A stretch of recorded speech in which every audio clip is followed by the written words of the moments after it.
All right, guys, welcome back to another episode of the KodaCast. Today we have Nelson with us, and he recently just came down from Ottawa. The last time we met, you also made a trip down for a photo shoot. But thank you so much for joining. I know you reached out and said that you've been enjoying and listening to our podcast. Yeah. So that really means a lot to us as we're still trying to build our audience and still trying to navigate what makes us unique. And I think this podcast is going to be something that we're going to really double down on. So yeah, thanks for joining us. No, of course. Definitely wanted to come on and just like speak my part, but it's also nice to hear because I obviously get to talk to you guys while I'm here, but I get more backstory through it. Like the first episode, it was so funny hearing like all your guys' backstories as to how you got into cars. You with like your model of like the little toy, and you just said, nah, give me like the car toy for Christmas instead. It's stuff like that you randomly get sucked into the car community. So it's like we're all in it for a reason, you know? Yeah. Do you listen to a lot of podcasts, or? I listen to a lot of the impulsive podcasts, actually. Like I say a lot, but it's like for when I'm on YouTube, yes. I've tried to listen to some of the Joe Rogan stuff. Mm-hmm. I don't know why. I think because I do follow up on a lot of social media right now, like the Logan Paul and the Mayweather situation. And then before that, like the Jake Paul and stuff like that. And then when I'm editing, I'm either listening to music or I'll just like, you know what? I have the possibility to multitask right now and pay attention to both. So I'll do that. Like yesterday, I was editing photos and listened to the one with Navin and his brother talking about the Porsches. I got like halfway through and then I had to like fall asleep because I had to come here. Yeah.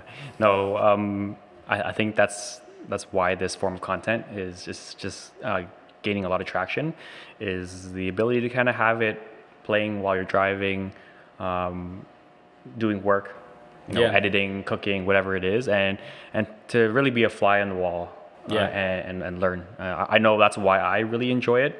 I got introduced to podcasts probably 5 or 6 years back, and I've kind of been hooked ever since.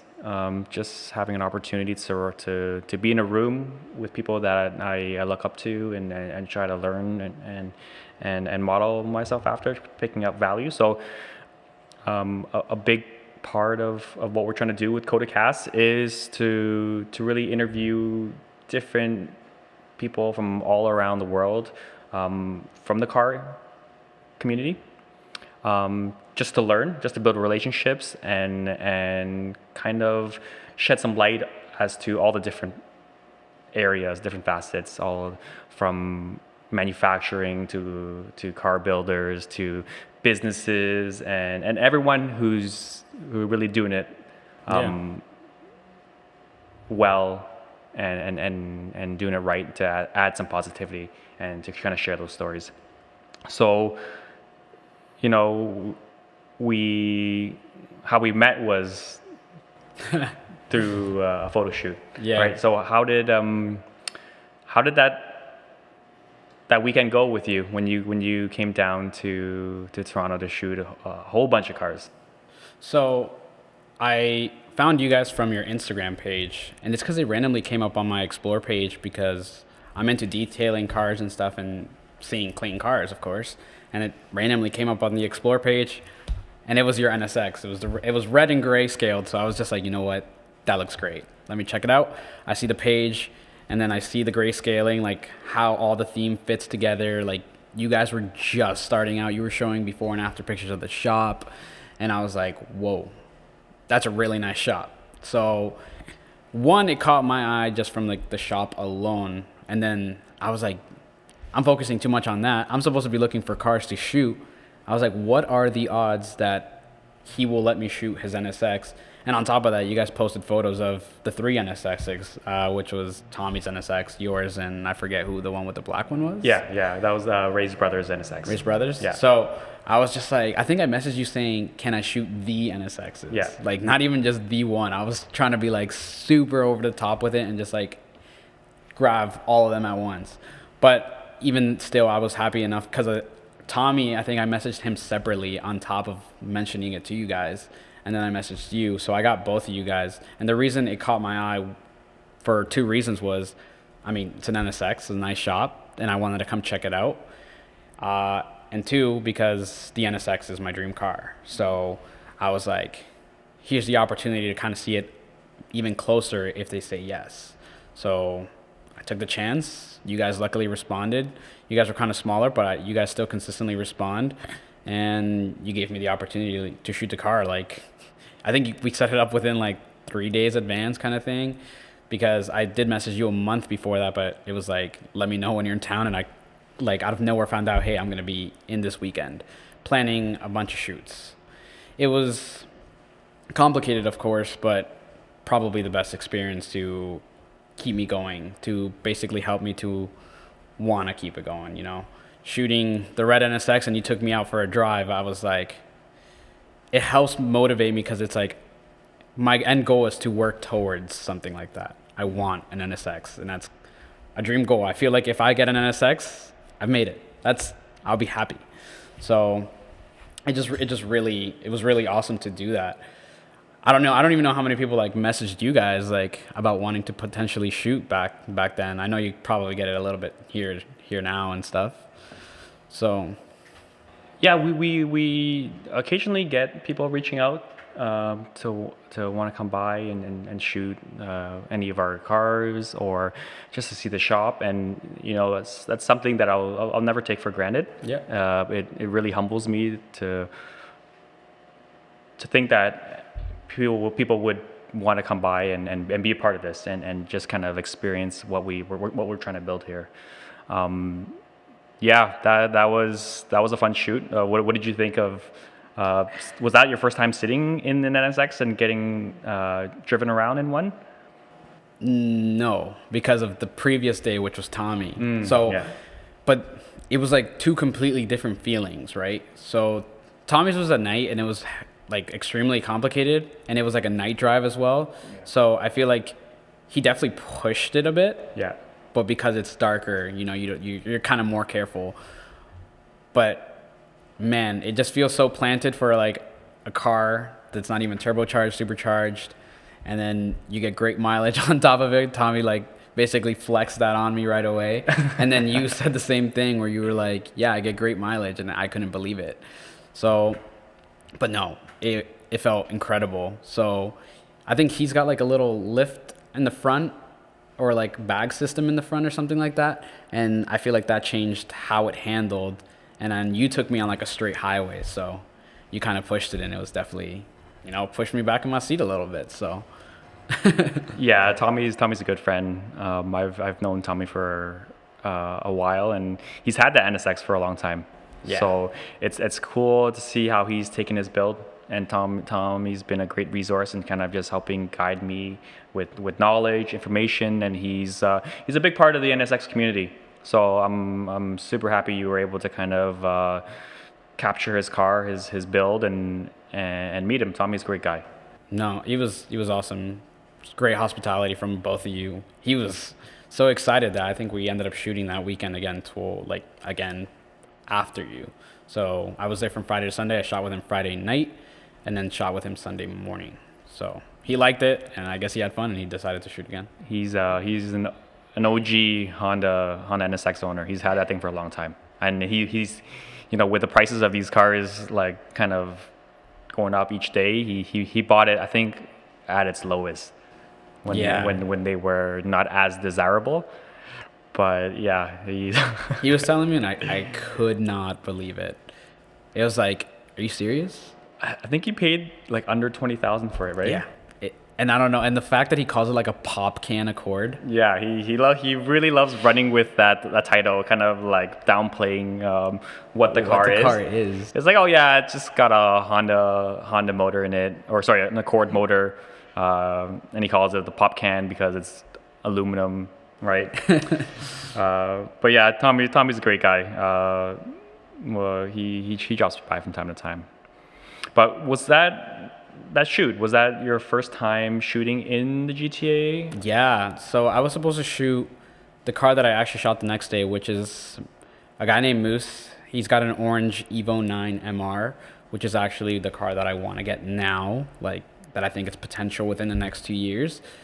And he just happened to be busy Friday night, and I was able to text Tommy, and he was about it. He was like, yeah, just give me like 2 hours. But yeah, that was my first shoot. It was in Mississauga. Luckily, the same guy was in Mississauga, so I was already in the area, so I didn't have to go very far to just like exchange that real quick. But then the next day, the following day, right after I finished with Tommy, I think it was like 11, possibly 12, and I had to go pick up my friends and take them back to the Airbnb in Toronto, and then wake up again for 5. So I would have had to waken up at like 4. So I barely got any sleep. Woke up right away, extremely happy to do it. Like I did not feel tired at all because I was excited to see the car again. So I was just like, I'm gonna get to see it in person again. Great guy. Shot with him recently as well. But yeah, no, incredible. Like before this trip to Toronto, were you mainly just shooting the local scene in Ottawa? Yeah, the local scene in Ottawa. It's like I definitely just stayed there for a while shooting the cars. I think I've shot a lot of the JDM vehicles that I do want to shoot there, and then starting to move more into the luxury side of it. But then I saw all the possibility here for JDM side. And the main part that I actually saw it is because I came to Import Fest in 2019. But I wasn't sure which cars were from the GTA area because I knew that some of them were from New York, New Jersey, some of them from like BC. But then when I started to find out who was in the Toronto area, I kind of made like a little radius to see how far I could go to like gather everybody around for a weekend. So it was like 40 minutes here, 20 minutes there, 40 minutes here, maybe an hour there, just figuring it all out. But yeah. How was when you went to Import Fest in 2019? Was that your first time at Import Fest? That was my first time at an actual car event other than like the Geneva Auto Show in Ottawa. So the Geneva Auto Show is more like almost like dealership cars, not modified vehicles. So yeah, Import Fest was huge, and I had wanted to go for a while. And I think I came up with a friend, but it was just to do that day. I did not do anything else. I just went to the fest and then just went back again. I took photos there, and then I met so many photographers. I saw the event. I met Neil, the one with the R33 or R32 Rocket Bunny. I fell in love with that thing. Like bright red, nice little Pandem kit on it. I was like, that's nice. I think I took photos of it. I really liked them, and I sent it to him. And after that, he was like, I think there was like potential to shoot with him again, and that's what made me realize like I could shoot in Toronto. I potentially just could, but that was back before I didn't shoot here. Yeah, and when Neil debuted that R32, his R32, which was originally pink. Oh yeah. Do you remember? Have you seen photos of it back when it wasn't in its previous form, color? No, I just saw it as like what it was currently at the time, and I just thought it was awesome, but it was pink. Yeah, so the nickname he had for the car was Pinky, and it was originally like a dark gray. When he imported it way back, Neil's is an OG in the scene. He's been around, and we actually have his podcast coming out soon. We did a podcast with him, and Neil's a great guy. He's just such a huge car enthusiast. He loves cars. He's been in the scene. He's experienced so much. So seeing him change his iconic pink GTR to red, slapping on the Pandem kit, that was a dope build. It's crazy. I gotta see that on Instagram. It's probably there. So He's definitely got it. So I definitely need to see that because, he talked to me at the event for like quickly, which was really cool because he was busy. So he just saw me taking photos. He's like, "You like it?" I was like, "Yeah, of course I do." But no, that car was awesome. Pink without the kit, so it was just like a stock body. Just stock body. I'm not sure what body kit he had on it, but it was clean. I think he had like 3-piece wheels on it, but yeah, it was definitely a car that was very prominent in the GTA. But yeah, Neil's a great guy, and he runs TBA. I've learned so much from him. After going to Import Fest, how do you compare the car scenes from the local Ottawa scene versus the GTA? So I think if there's anybody from like Ottawa listening could correct me, but for the most part, I think we just have like one car meet that we would all go to, possibly like Friday or Saturday. We all try to get together, and it used to be in this like street called Maryville or M&M. So everybody was like, go to M&M, and it was small. It's actually like, it seems to be like a very small community. And like I said, the only car show or car event that I could think of was the Geneva Auto Show. So when you hear of things like Import Expo, Import Fest, Cars and Kicks, Driven Show, all of that, it happens in Toronto, sometimes in Montreal, Calgary, wanting to go there. Nothing in Ottawa. Like, I really hope that one day there's enough interest and maybe those shows see like enough interest to go there, because I feel like the Ottawa community can be a little separated at times, as opposed to like how Toronto, Mississauga areas are, like going to Scarborough, Midlands, like everything like that. People know each other a lot here. When I take photos with people there, I'll bring it up like, hey, do you happen to know this person? It's like, no. Here it's like, man, people know Tommy in Ottawa. It's crazy, because Next Mod Ottawa used to be a thing, and they all know him. I was like, hey, I shot with the silver and this. They're like, Tommy's? So everyone, like, even going to Ottawa, if I told people from Ottawa about some cars in Toronto, most people wouldn't know. So it seems like more just closed off. And that's just like my opinion. So seeing the car shows here has like opened up so much cars, like what the capabilities are in different cities. Yeah. Yeah, it's probably still just a very small scene in Ottawa. Yeah. And even the scene in Toronto, like we do have an amazing scene in Toronto. But when you think about like around the world, even like in the States, in Europe, there's so many levels to this stuff, and it's crazy to see how we compare with the car culture around the world. I was talking to my friend about that. It's just like, for like, let's just say it goes from like Ottawa, you know, they think about that little show. Then you got Toronto's like Import Fest that I thought was crazy. Somebody would be like, have you ever seen like SEMA? And then you'll be like, oh dang, that's huge. Then people will be like, have you seen Tokyo Auto Salon? And it's like, okay, there's another one. Have you ever been to Europe for this kind of event? It's like, no. I didn't know about any of those. And now that I'm like looking them up, it's like what I thought was huge is small. Mm-hmm. So it just helps me out a lot with wanting to go to new places. I've always wanted to go to Tokyo, but add Tokyo Auto Salon to it? Oh, come on now. Yeah, that's definitely a dream of ours as a team to go to SEMA, to go to Tokyo Auto Salon, just to see what the car scene is like over there.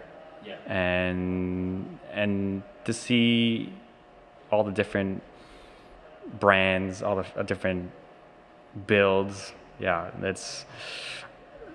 it's cool how things change and vary, but are still the same all around the world. Yeah. Let's touch on your journey as a photographer, man. Where did it start, and where do you see it going? And so it started off taking just pictures on an iPod to a DSLR camera that I basically stole from my parents because they just didn't use it. Taking photography class, almost failing the photography class because I just wanted to do my own thing without having like a criteria to be met. Of course, like I learned so much from it, but when you got to a certain point, it was like I felt like my creative mindset was being held back, and I disliked that, so I almost failed it. And the teacher didn't treat me good at all. It like kind of discouraged me at first, but then when I realized that the class was over, I was like, this is going to motivate me to do it more. And I still took pictures after here and there. Then I finally took pictures of a car and then just kind of like opened it up with what I learned from the class and from YouTube videos. And then I started editing. I was like, hey, you know what? This camera sucks. And my parents still didn't know that I had taken it. So I was like, they don't know. I'm going to sell it. I sold it on Kijiji right away and made money off of it. So took that, bought my own camera, and that's when my parents realized, like, hey, how did you get that camera? And I was like, you know how I've been working hard at Dairy Queen, I just happen to make that much money. They're like, how much does it cost? And, every time you tell your parents how much something costs, you just like cut it in half.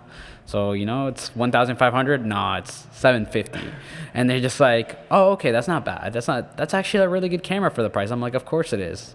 Yeah, trust me. And I was like, you don't even have to use the other camera anymore. Don't bother taking it out. Like, I always take the photos, trying to like make sure that they don't find out, until I thought I was good enough to just like be like, hey guys, I sold the other camera for this. Trust me, it's going to be better. Like, I'll produce so much better with this than what I could have with the others. So with the journey of wanting to become a photographer in the big social platform, it was very difficult for my parents to hear, like, because for me, I didn't go to school, and I'm not going to go to school to be taught something that I want to teach myself. It's like an art. Art for me can't really be taught. It's kind of like a preference thing. If people like it, then they like it. If they don't, you just try to grow for them to like it. So I don't want to go to school for it. And then when I told my parents that, because my parents are very keen on me going to school, it took a while for them to kind of come around and understand that. They tried to convince me to go to school, but I was like, listen, at the end of the day, I appreciate everything you guys have done, but like I don't want to do that. If you really want me to do my thing and be happy, I have to pursue this. I have to risk it all. Like, it's either all in or not. And they start to come around after a year, and they see my work now. They love it. They send it to my family in El Salvador. They send it everywhere. My dad's sharing it with all his friends, stuff like that. They see, because before I used to just shoot smaller cars. Now, when I shoot a Datsun, my dad goes crazy because he's like, oh, it's my dream car, and you shot that? And it's like, yeah. And it just helped. There's obviously a lot of money that goes into it. That's another just huge factor. I don't have a car because of like how much money I've invested into my own camera, into my own equipment. I paid for all of my stuff. And I know that that's like a huge part that can stop some people, because it's an expensive hobby on top of automotive. So they're two very expensive groups. So you kind of decide on one or the other at a time, or if you do both, it's just going to be slower on both ends. So I just decided to go all in with photography. The money that I'll get from photography, I'll either just invest it back into equipment, or it'll be enough for me to fund my future car. So as long as everything goes that route, then I'll be happy. And I enjoy being a photographer. I used to have a little Canon optical zoom camera, went to a Sony A6500, which was around double the price. And then the battery life on that sucked. It was smaller. Like, I wanted a bigger camera. A deal came along, so I bought the Sony A7R III. And if anybody knows, that's like a very nice camera for photography. A lot of megapixels, so if you want to put posters, anything like that, when you downsize to Instagram, it's very sharp. So I've got the equipment to help me out, and I'm going to make do with it. So my journey just has been amazing. And all my friends and family are starting to just fully support me, and it's awesome. No, that's dope. I'm happy to hear that, your parents are so proud, and they're sending out your photos to family members, and it's part of the journey growing up. It's just parents having that expectation of like wanting you to go down a different path, and kudos to you for kind of like just sticking to your guns and being like, you know what, this is something that I really want to stick to, and put a lot of effort in, having the maturity to understand that you can't do both. Can't buy a car and do camera equipment, because that's camera equipment is crazy expensive. But what drew you to the Sony brand and their line of cameras, and how do you like the ecosystem and that they have? Anybody who like knows me knows that I'm a huge Sony fanboy. So it was like, I've got their phone, I've got their speakers, I got their TV, I got a PlayStation. Why switch? So I was just like, I already like Sony as it is. I also just like the body, even though they're all like technically the same. I just preferred it from just like the aesthetics of it, and just from like their advertising, all that type of stuff. So just stuck with Sony from the get-go. And once you're in the ecosystem, just like anything, it's just really hard to get out. Like, sure, I've thought about buying a future Canon, but it's like I've got Sony lenses, so no point. So I just bought that A7R III because it was the upgrade. I remember that I was thinking of upgrading the Sony, but I got a steal for the A7R III. So I just went off and bought that instead of like a potential Canon R5 or anything like that. But I don't think I'll switch anytime soon. Thinking of going from a A7R III to the 4, might wait for a 5, or just keep the A7R III and try to get an S3 to shoot video in the future. So I think I'll always stay in the ecosystem. Was it something that your parents kind of like imparted on you? Like, were you around a lot of Sony products growing up, or was that just something because of, growing up the PlayStation and the power of the Sony brand back then? I don't know. Like one thing that I'm hugely interested into now is like aesthetics and clean, like the cleanness of a logo and stuff like that. I really like their font. I don't know what it's about, but like I like it, and just because of that, it'll pull me in. It's just like some people like how clean the Apple logo is. Maybe they won't like how it says like Samsung right now as opposed to just like an Apple logo. For me, it was just straight up being a fanboy. It could have been an absolutely bad camera and I probably still would have bought it just because of the Sony name. And I feel like that's just like people with like preference, right? Mm-hmm. So I think I made a good choice, and I think I've convinced my family into buying a lot of Sony stuff. We've bought their new Sony Oled TV.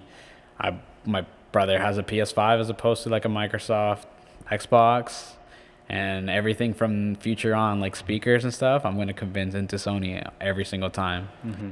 Yeah, it's crazy what even something as simple as the font, it appeals, and it a lot of people do notice those things, and we've kind of learn more about that as we design our own logo and as we try to figure out the aesthetics of the shop.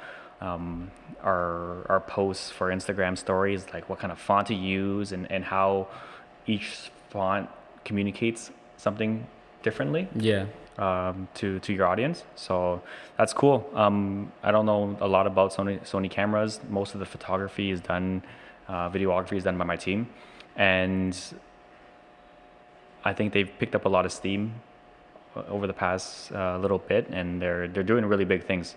Yeah. So dream camera setup, like what would you, do you think that makes the equipment makes a big difference, or do you think it's more of the operator behind the camera? The equipment makes a big difference when you fully understand everything that you're doing and it's holding you back in the editing process, in my opinion. Like anybody who's just starting out and is actually doing it for fun will have fun editing on a cheap camera. They will. Their photo will look pretty good, because if you're uploading it on social media or looking at it on your phone, you don't need the huge amount of megapixels. You don't need any of that. But when you start to do it professionally and start to actually have paid work, people are expecting a lot from you. High resolution. Sometimes they'll see what you're using during a shoot. There's people who will consistently outshoot their cars, and they'll be like, hey, what kind of camera are you using? And they potentially could be asking because they want to know what they're paying for. So maybe they're like, hey, am I paying for somebody using a cheaper camera who won't be able to print me out a poster? Or is it because it's more expensive? I can definitely ask for a poster from this person. So after a while, it's definitely worth it. The A7R III has been amazing for photography. So I think my dream setup is just having 2 cameras and then one dedicated video and one dedicated camera photography for sure.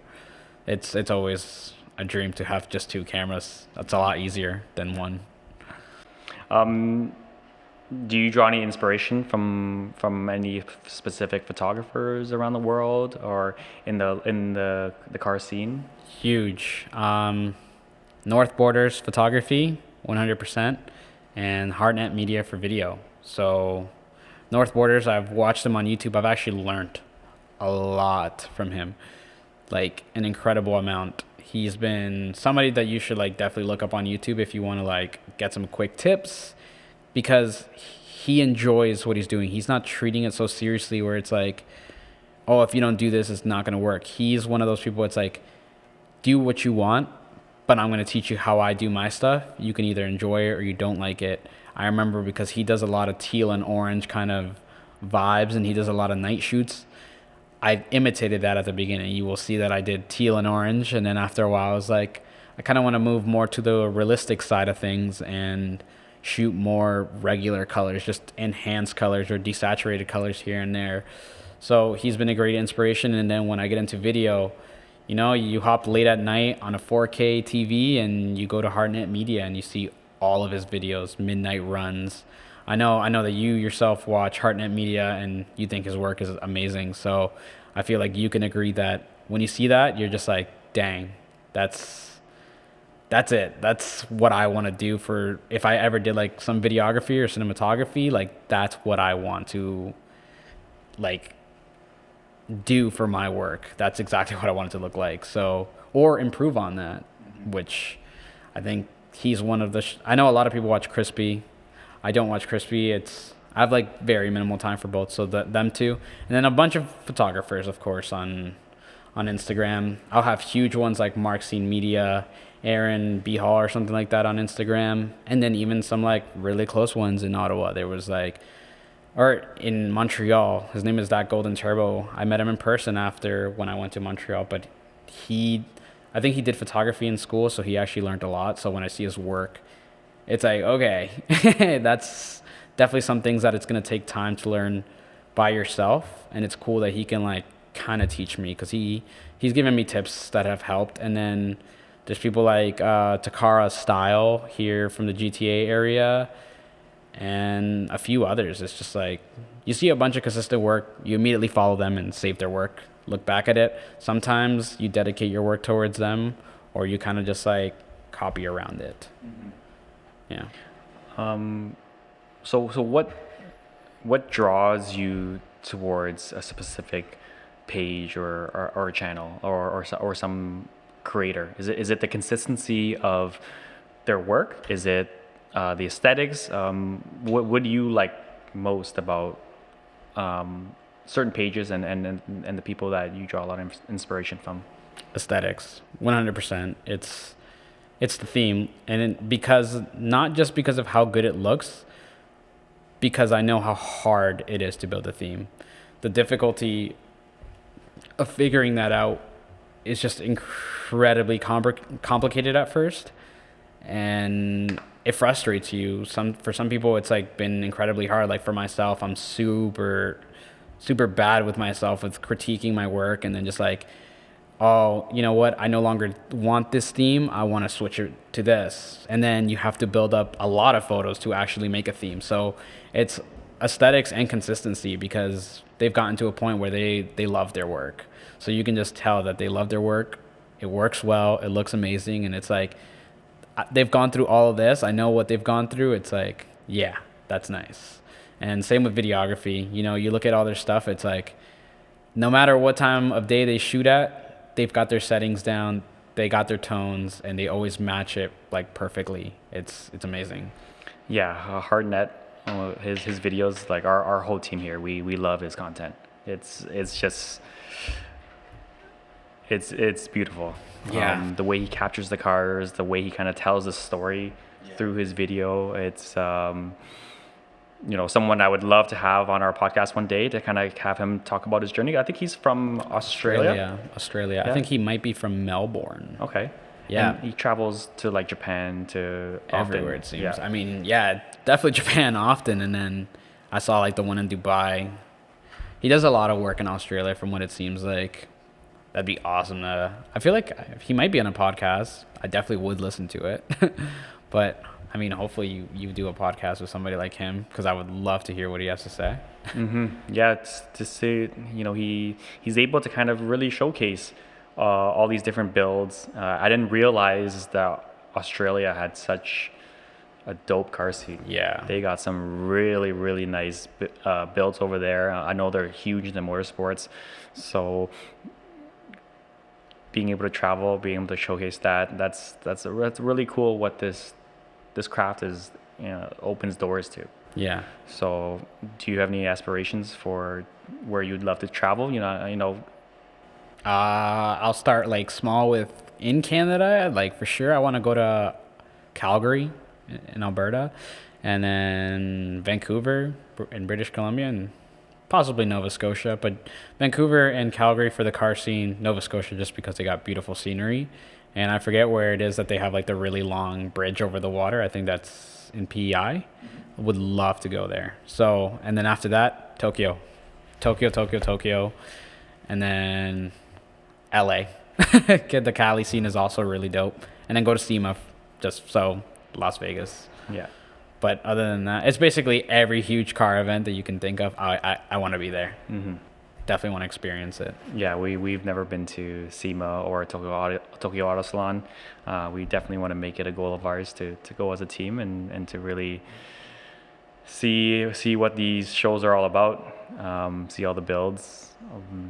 And I know someone that I've recently been really following his content is Larry Chen. Larry Chen Photo? Yeah. Yeah, no, he's incredible photographer.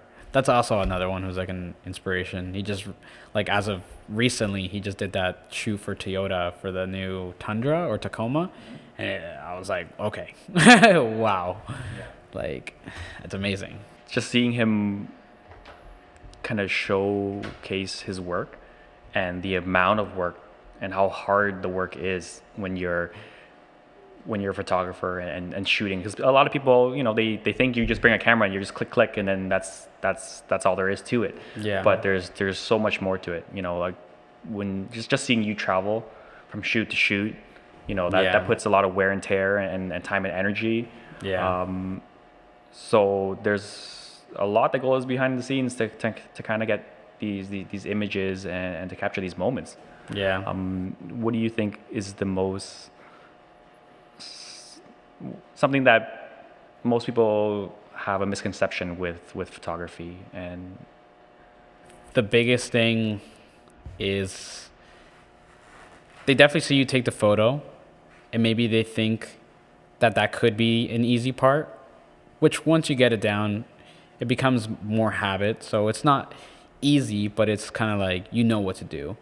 And then the misconception comes that you take the photo, you go home, and they think that you're going to be able to pump it out right away, which sometimes you can if you have no work. But it's also like, if the shoot wasn't perfect and you have to actually change up a lot in post, it's going to get very time consuming.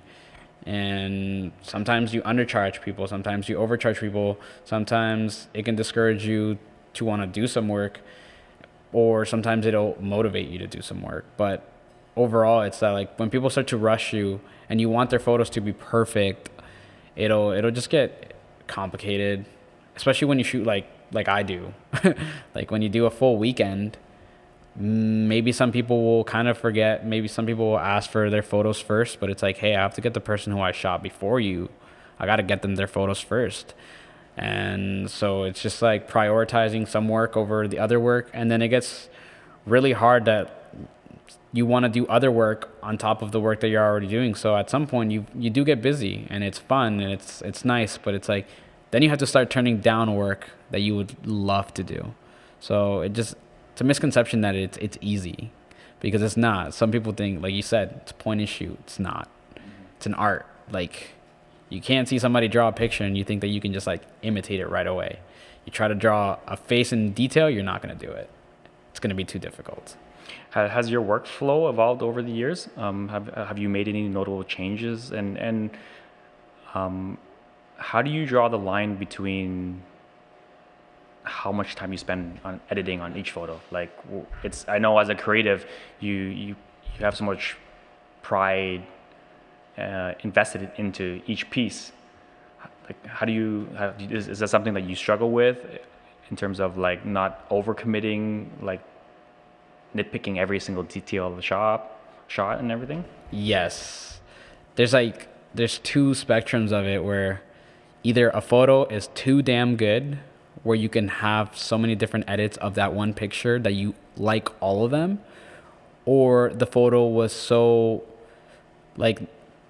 poorly taken that in order to bring it to its point, it's going to take you a really long time to get it to the point that you want it to be. So for both, it just becomes a level of like, for the poorly taken shot, it's going to take you a while to get it where you want it. And then for the overly taken shot, it's like, it's going to take you too damn long to choose which one you want. Especially because you can ask the client, hey, which kind of, you can send them a different variation of all edits and say, hey, choose one. But at the end of the day, you kind of offer what you think is the best. So it's like, sometimes they just want to hear what you think is the best. And you have to then decide maybe out of 5, out of 10. And you're like, this is the one. So I'm very hard on myself with that, but yeah, it's just like the time consuming part of it. We'll catch up to you, and then there'll be nights where you're just like, you know what, I'll finish this tomorrow, because it's keeping me up how frustrated I'm getting because I want it to be perfect. But I feel like at the end of the day, you'll be happy that you took the time, you didn't rush it, and so will the client who's getting their photos of their own vehicle. So while it's frustrating, it's the best feeling in the world when they get their photos and they're like, damn, this is great. This is the best photo, stuff like that. They just like compliment it. It's amazing. So has your workflow evolved over the years? Like, how do you have ways and tricks to kind of speed things up? Have you had to think about that? Yeah. So while the camera equipment has gotten better, the laptop got worse because it just got slower. But my style of editing has changed so much over the years. Before, I used to blow out the highlights, so the background was always just super bright. You couldn't tell the details of it. And that was also because of the different focal length that I was shooting at, or how I took the photo, or the detail of the camera. But now it's like, okay, I do get that I have to catch every detail, the background, the foreground, and the subject. You have to get all three. It's important. Like, you will forget during a shoot once that you'll be like, oh, I forgot about the foreground. Oh, I forgot about the background. Oh, the subject is blurry because I focused too much on this. It changes so much. I think I'm at a point where the theme will stay consistent. But in the last year, I changed the theme 4 times. So it went from teal orange, teal brown, desaturated blues, like completely desaturated blues, to no longer desaturating the blues as deep. But blue is a nightmare. So when you're shooting a blue car, it's complicated. But I think I'm at a point where the theme will stay the same, and I think the editing is pretty top notch. Yeah, when you touched on getting details all around, so foreground, background, subject, I think someone who does that well is Marcine Media. Marcine Media, Yeah, for sure. he's world class, right? Like he's shooting for Top Gear, I believe. But I've always been I've been following his account for the past couple of years, and his work is amazing. It's when they get it down like almost every single time, you're doing it right. You're not forgetting any key points. You're full on pro. Anybody can be professional when you're doing professional style work. But for me, the full meaning of professional is like, you know everything. You're doing everything right because you like have it fully experienced it. It's really hard to just claim who's a pro and who's not. But I think that's the definition of like pro photographer. It's like that consistency, right? Are you able to consistently remember everything? remember all these things, get out the results, consistently just show up. And I think that's something that we've been struggling with in terms of our content, is trying to stay consistent with it, because it's a lot of work. It is. When you have so many projects going on and you love all of them and you try to do all of them at once, you'll slack somewhere. You'll end up forgetting one detail, and that's just enough for you to like maybe dislike that. So it's very hard to not be critical on yourself. Mm-hmm. It's just like, even if you're having a bad day, just to be professional and just to keep pumping out the work, keep showing up. I think that's what really separates a lot of people. Yeah. As you've gotten more shoots under your belt, rollers, is that something that you've recently been exploring? Like what kind of style shoots do you really gets you excited nowadays? So rolling for sure is super fun. Gets the adrenaline going sometimes. But the big thing about it is that it is complicated. On top of having all those three things, like you said, background, foreground, everything to work out, you need to find a road where you can do it. You need to find a time of day where you can do it. The car's got to be clean. And then on top of that, when you're actually going to shoot the car, you got to get it in focus. And you have to rely a lot for most people on automatic focus. You try to do manual, it can be more dangerous because you're having to stick out your head a little bit more to actually manually do it. So, and then another thing that changes for rollers is you usually shoot at half of the speed that you're going, but the slower you shoot the shutter speed, the more blurry the background will be. So if you've got really steady hands, you'll shoot at 1/10 of a second, maybe even 1/5 of a second. The lowest that I can go right now is 1/25. So I think that that's just enough to get the car fully in focus with a good amount of like movement in the background. Most people shoot in the passenger window and the rear window, and I do the same, but I've been very keen on being one of the only people in Ottawa to do front rollers because I'm just kind of dumb. Like I'll do it out of a trunk where it can be unsafe, but I'll make sure that I'm safe with either tying a seatbelt to my leg or doing something that I'm staying in the car.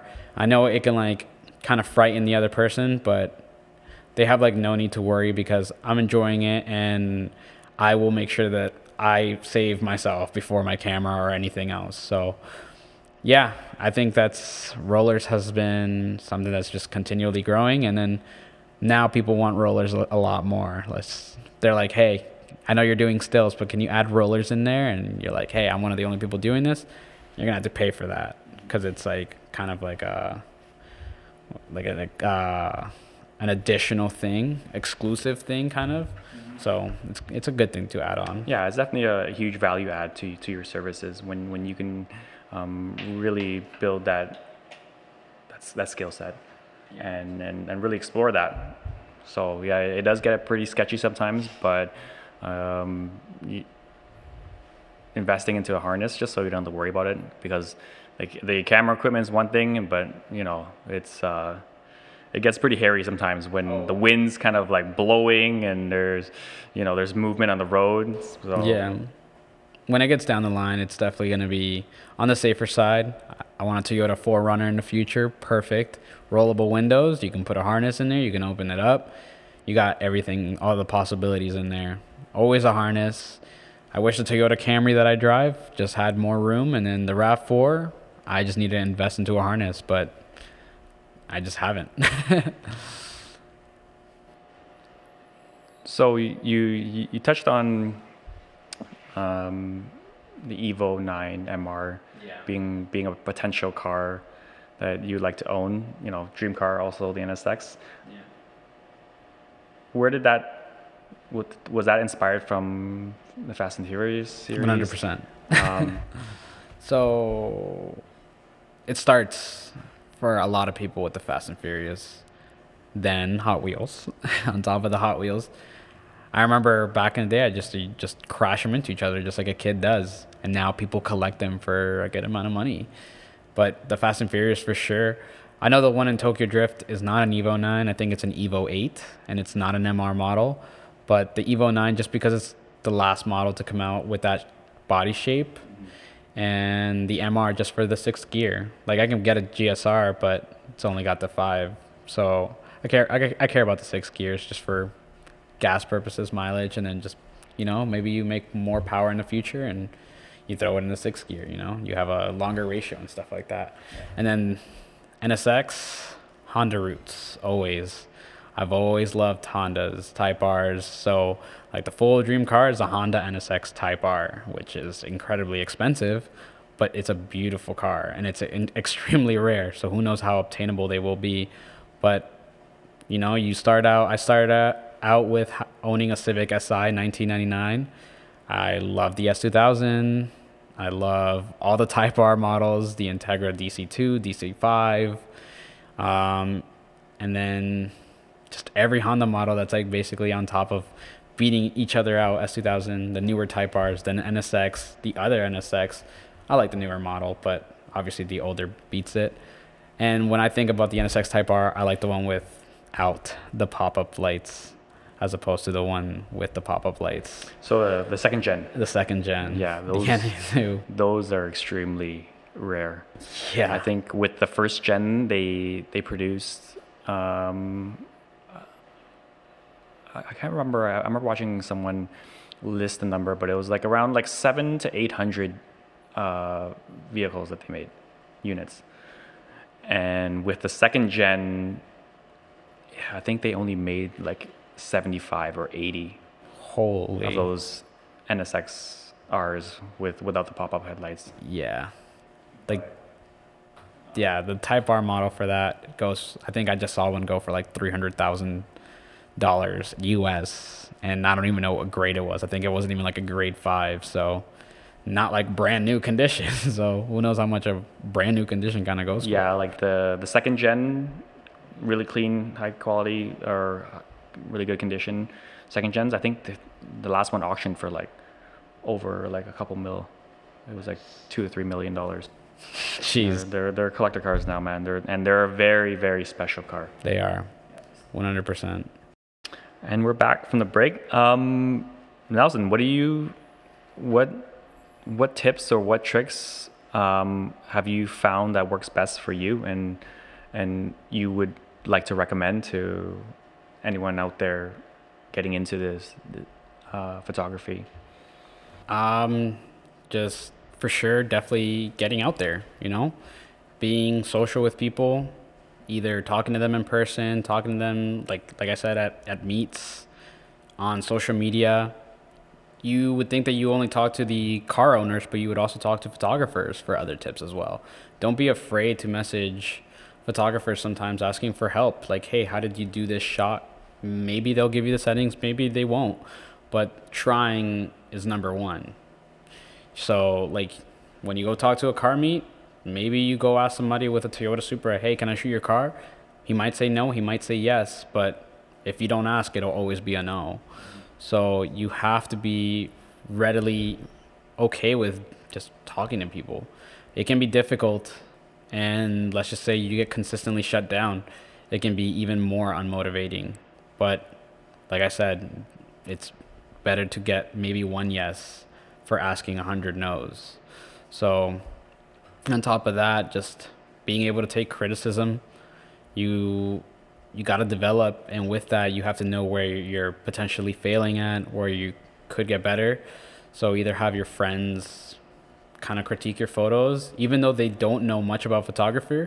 They're the consumer, they're the person who's actually viewing your photo, and they're like, I enjoy this, why do you enjoy the photo? They might not know what a highlight, what a shadow, what a blacks is, but they can tell you something, and if you understand, you can adjust as is. You can even, I've done on Instagram polls, do you like my theme? Yes or no? If people don't have to vote, but if they vote, they vote. Maybe it ends up being 70% no, and then you're like, why don't people like my theme? And then you go back to the drawing board and you kind of like adjust where you think you can adjust. So you just have to be okay with it. You can't be unmotivated. You got to keep going. You always got to do it. You always have to keep shooting. You always have to keep learning. And that's, even when you think you're good and you think you're at a level where you're incredibly good, keep learning. Like, keep asking people for help. I know if I saw Larry Chen, I'll be like, hey, how do I do this? I think I'm incredible, but you might completely change my perspective on what I can do for my editing process. And that's just how it goes. Yeah, that is something that, having that mindset of always learning each and every single day, taking every opportunity to see if you can push yourself, whether it's stepping out of your comfort zone and asking a lot of people that really intimidate you, or brands, or builds or influencers on Instagram. That is a big one. It's just take your shot, and that's something that, as you continue to consistently do that, these opportunities will open up, and that's where the growth happens. Yeah, like, I've been incredibly lucky to have friends who have nicer sports cars, but you can shoot your friends maybe beater daily, maybe their winter car as practice, and like support will always be helpful. So like I said, my parents came around and my friends critique me and they help me out. So they can be mean to me, they can be nice to me. Either way, at the end of the day, they are there to help you. So you can take their criticism as you wish, and because of them, you will be better, in my opinion. Yeah, and that's why we really do like, as you can tell by the front of the common area that we have here at Kodawari, we're big fans on diecast car models. Oh my gosh. And I think, sometimes in a climate when it's winter and all the cars may not be out, taking these models, playing around with lighting, playing around with tabletop shooting is a great way to really continue to hone and explore and experiment what it's like to shoot these cars. Yeah. And now when you're editing it, you can make these cars look real. Yeah, it's super cool. And I think if you don't have the resources or the connections to shoot these cool cars, I think that's a great place to start. Yeah, it's huge. I see Dave's Instagram and I'm just like, I think there was like a Lamborghini one. I was like, no, wait, I'm just tired. Gotta go to bed. I was like, that's gotta be real. No. But man, they're really nice. You walk in here and you're like, this is a toy store for every automotive person ever. Even like with the background posters and everything like that. See, it's a great aesthetic. Yeah. But yeah, man, we're gonna wrap this one up. I really appreciate your support and coming down and joining with us on this podcast. Can't wait to see where you take your journey and how your craft continues to evolve. And yeah, man, you've always been very open to connecting with people and providing value. So I know you're gonna do big things. So do you want to share like your handles, and if anyone wants to reach and see your work and connect with you? Yeah, so anybody who's like on Instagram, it'll be my full name. It's Nelson Vega Bahtoo. I've got my second last name on there. So NELSONVEGA BAHTOO. I basically only use Instagram, starting to use Facebook. So maybe people who are listening in the future or present, I might have posts on Facebook, but for the most part, it's on Instagram. You can message me if you want if you have any questions, or you maybe want some tips on anything, maybe how I edit. Feel free to do anything. I usually respond to my DMs. If I don't see it, it's probably because it's in a request or I'm out on a shoot. So, but other than that, that's how you get to reach me. I don't have a Twitter or anything like that. Yeah. Hopefully YouTube in the future. Cool, man. Do you plan on getting into video Yes. and exploring that side? I am ready for the headache, but I'm gonna enjoy it. YouTube video editing is gonna be a headache, but it's gotta be done. Yeah, there's a certain amount of what you can communicate through video that is just really special, especially with cars. When you have them moving and to capture the depth and the whole vibe of a car through video, it's really cool. Like, photo's 1,000 words. What the hell is a video? Yeah. It's a lot more than that. But yeah, man, thank you so much. This was a lot of fun, and whenever you're back in town, please come by and continue to do your thing, man. Yeah, every single time if I'm around the area and you guys are available, I'll pop by for sure. All right, guys, we're gonna wrap this one up.